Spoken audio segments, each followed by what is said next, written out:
بيلعب بالفلوس لعب وثروته عدت ال90 مليون دولار. أصله مش بس لاعب كورة، لأ ده رجل أعمال ومحترف كمان، وواجهة إعلانية لأفخم الماركات العالمية وبيدخله بس من الإعلانات 20 مليون. محمد صلاح مش بس نجم في الملعب، لأ ده كمان حوت في مجال العقارات وعامل شركات بملايين علشان بس تدير استثماراته. يا ترى صلاح بيستثمر فلوسه إزاي؟ وإيه حكاية إنه ياخد فلوس من صورته؟ كل ده وأكتر هنعرفه في الفيديو ده، فخليكم معانا.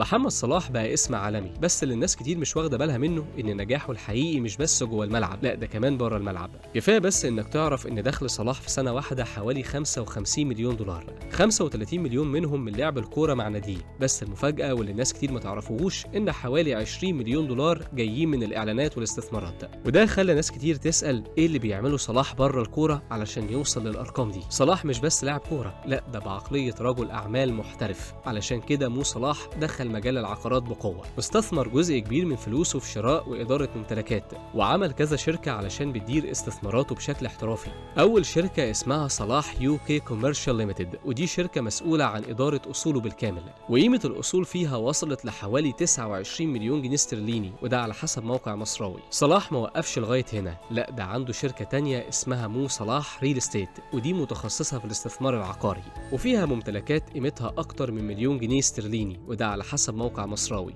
وعلى حسب موقع مصراوي صلاح عنده شركة ترينيتي كنسينجتون، ودي شغالة في تأجير وإدارة العقارات في بريطانيا، وأصولها وصلت لحوالي 1.9 مليون جنيه استرليني. يعني باختصار صلاح بيلعب ماتشات جوه الملعب وفي نفس الوقت بيلعب ماتش تاني في عالم البيزنس. نروح بقى للإعلانات. صلاح واحد من أشهر النجوم في العالم، وده خلاه واجهة إعلانية لشركات كبيرة جدا زي أديداس وبيبسي وفودافون، وبيكسب بس من أديداس حوالي 2.5 مليون جنيه استرليني في السنة، وإجمالي دخله من الإعلانات ممكن يوصل من 10 ل 18 مليون دولار سنويا. يعني في اسبوع واحد ممكن دخله يعدي مليون جنيه استرليني، وده رقم يخلي اي حد يقف يفكر ازاي لاعب كوره يوصل لكل ده. صلاح فاهم ان الكوره مش هتفضل طول العمر، وان لازم يبني لنفسه مصدر دخل مستمر بعد الاعتزال. علشان كده بدأ بدري جدا، ونجاحه ده انعكس على اسلوب حياة صلاح. عنده مجموعة عربيات فخمة جدا زي بنتلي ولامبورجيني ومرسيدس واودي، واسطول العربيات دي قيمته وصلت لحوالي 49 مليون جنيه مصري. بس رغم الفخامة دي صلاح معروف انه مش بيصرف بشكل عشوائي، بالعكس بيستثمر اغلب فلوسه، وده الفرق بين شخص بيكسب فلوس وشخص بيبني ثروه. صلاح كمان بيستفيد من حقوق صورته وشهرته واللي بتدخله ملايين كل سنه، يعني اسمه لوحده بقى بيكسب فلوس، علشان كده صافي ثروته عدت 90 مليون دولار، وده على حسب موقع الوطن. وعلى الرغم انه جزء كبير من فلوسه بيستثمره في العقارات والشركات علشان يكبر ثروته، بس في نفس الوقت مش ناسي الناس اللي حواليه. وعلى حسب تقارير بريطانيه صلاح بيخصص حوالي 6% من ثروته للاعمال الخيريه، وخاصة لأهالي قريته نجريج، من خلال دعم المستشفيات وبناء مدارس ومراكز خدمية، وده على حسب موقع اليوم السابع. يعني وهو بيبني ثروة كبيرة لنفسه، كمان بيحاول يحسن حياة ناس كتير حواليه، وده اللي بيخلي قصته مختلفة، مش بس نجاح وفلوس لكن كمان تأثير حقيقي على أرض الواقع. والحقيقة إن محمد صلاح مش مجرد لاعب كورة ناجح، ده نموذج لشخص عارف إزاي يستغل فرصته ويحول النجاح لشغل، والشغل لفلوس، والفلوس لاستثمارات،